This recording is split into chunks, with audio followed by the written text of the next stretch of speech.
Okay, so you've shared some really interesting research with us today. It's a deep dive from cognitive market research looking into Air Canada and Alaska Airlines. That's right. Specifically, how they handle crises, the things that inevitably pop up in the airline world. Exactly. And our mission here really is to pull out the key insights from this research.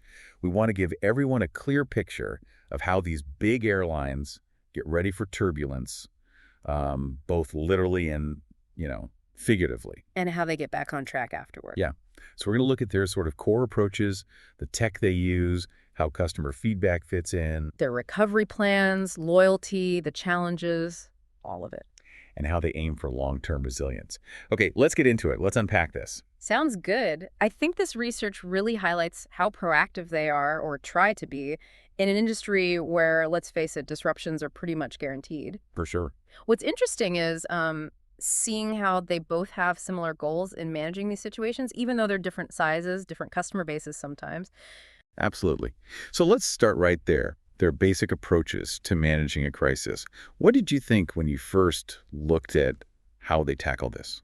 Well, Air Canada seems very systematic about it, forward-looking. They really emphasize scenario-based planning. Okay, scenario-based, so thinking ahead. Exactly.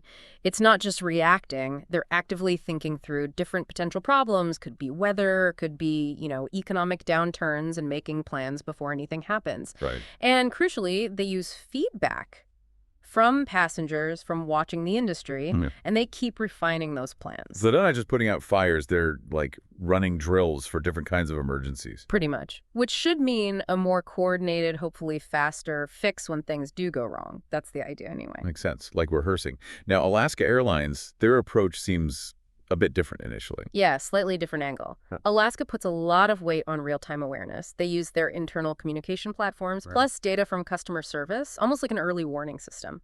So catching problems as they start. Trying to, yes. And their focus on operational flexibility is key too. They seem set up to, adjust schedules and resources more quickly when things go sideways. Okay. And just like Air Canada, they obviously know keeping passengers in the loop, being transparent, is super important during a disruption. So Alaska's strength is maybe more in that immediate awareness, quick local responses. Potentially stopping smaller things from becoming huge disruptions, yeah. So, interesting contrast. Air Canada with broad preparedness, Alaska maybe more nimble and responsive right in the moment. Different ways to approach it. Definitely shaped by their operational styles. But it sounds like one thing is absolutely fundamental for both, investing in their staff. Oh, absolutely. Both airlines get it. Technology is great, but it's not everything. They invest significantly in training their staff for emergency response. That's non-negotiable. Yeah, you need people ready on the ground, in Well, the air. customer service, they're the backbone. You can't have an effective crisis plan without well-prepared teams. Agreed. Okay, let's switch gears a bit. Technology.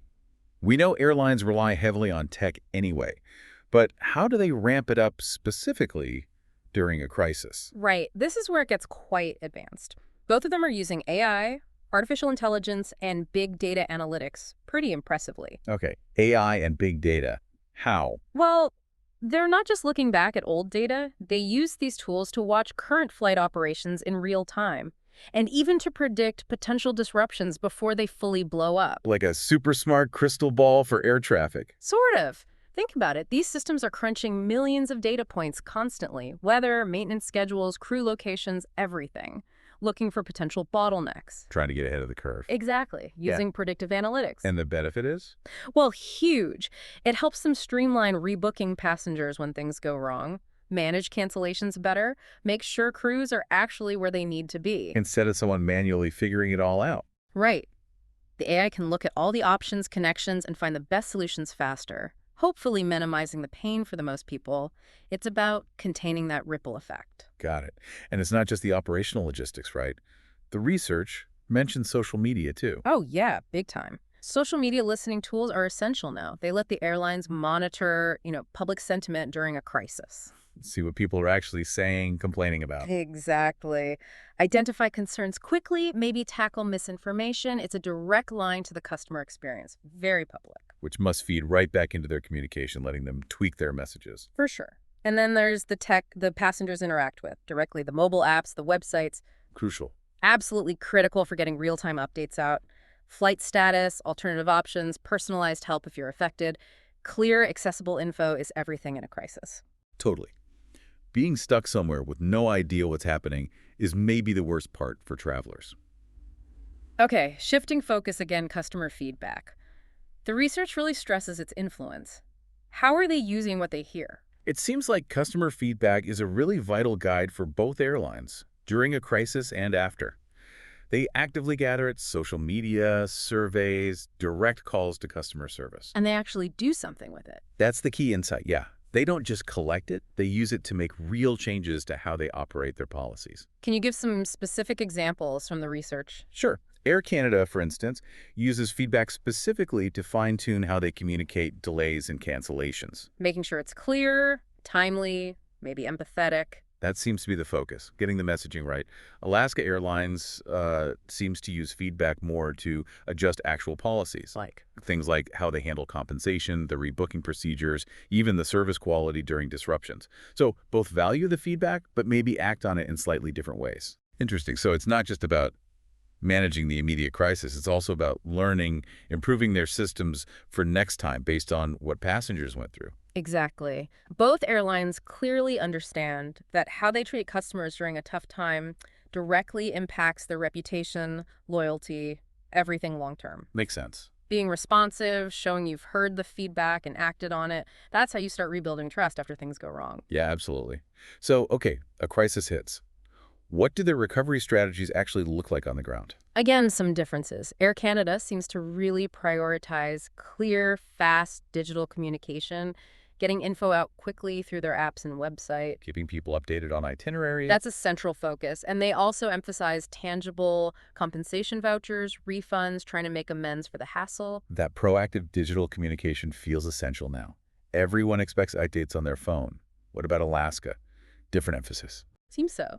Alaska, maybe playing to their customer service reputation, focuses on swift action, getting people rebooked onto other flights as fast as possible, minimizing the disruption time. Okay. And their loyalty program, Miles for Miles, plays a big part here. They use bonus miles actively to encourage people to fly again, showing they value that loyalty through the tough times. Kind of like saying, stick with us, we appreciate it. Exactly. We want to win back your confidence. So both want to keep customers, obviously.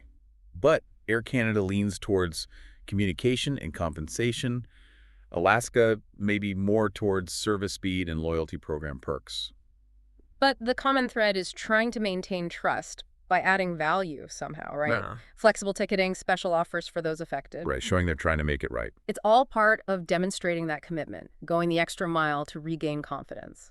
And talking about loyalty, let's zoom in on that. Yeah. How do they specifically look after their frequent flyers when things go sideways? Yeah, this is where those loyalty programs really show their strategic value. For Air Canada, Aeroplan is like a support system for their top customers during disruptions. How so? They offer personalized service, sure, but also concrete benefits like waived change fees, priority rebooking. So real advantages when you're stuck. Exactly. It's Yeah. a clear signal. Your loyalty gets you extra attention when things are messy. Makes sense. And Alaska does something similar with their mileage plan. Yep.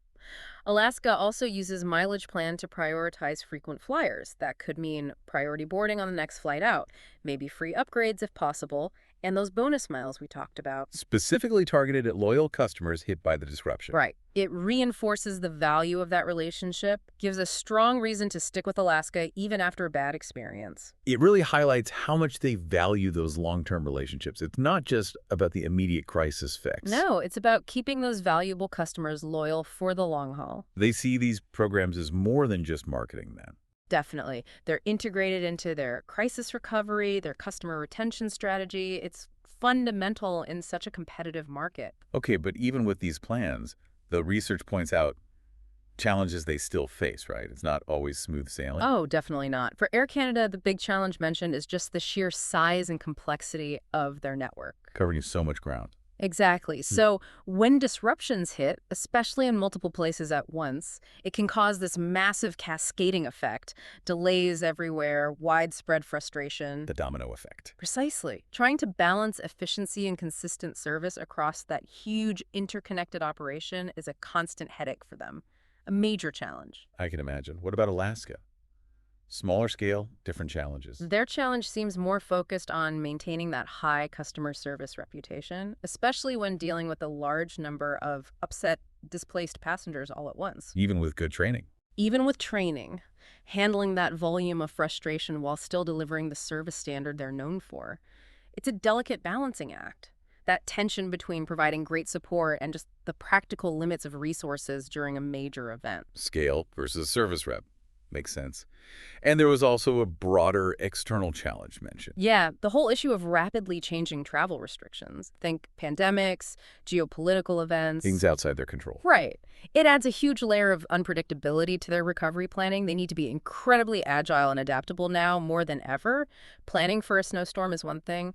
Navigating shifting international rules is completely different. Absolutely. So given all these challenges, how are they trying to build that long-term resilience? What's the focus? Both seem to get that resilience isn't a destination. It's an ongoing process, continuous improvement. Okay. How does that look for Air Canada? Air Canada seems focused on constantly looking for innovations in crisis management, using technology to speed up response times, and, importantly, collaborating with others in the industry. Working with other airlines, airports. Yes, stakeholders across the board. That kind of coordinated approach can be really powerful during widespread disruptions. Makes sense. A unified effort helps everyone, especially passengers. And Alaska's approach to resilience. Alaska, staying true to form, is investing heavily in their people.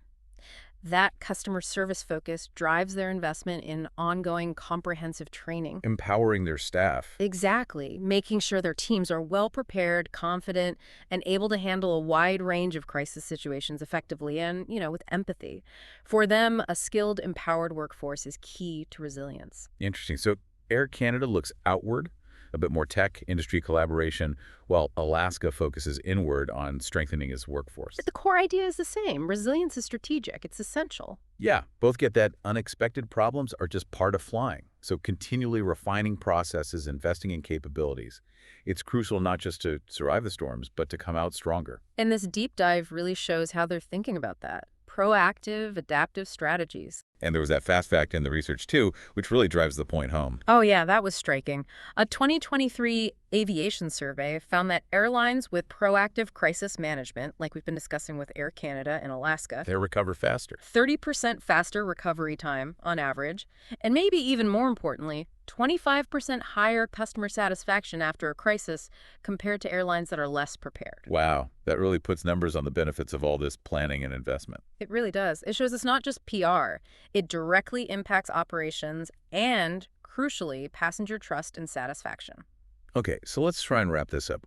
Our deep dive shows both Air Canada and Alaska prioritize proactive planning, using tech smartly, listening to customers, leveraging loyalty programs. We're constantly trying to improve, all to manage and recover from crises effectively. And they do this while facing their own unique challenges based on their size and market position. Exactly. It's a complex world they operate in, often unpredictable.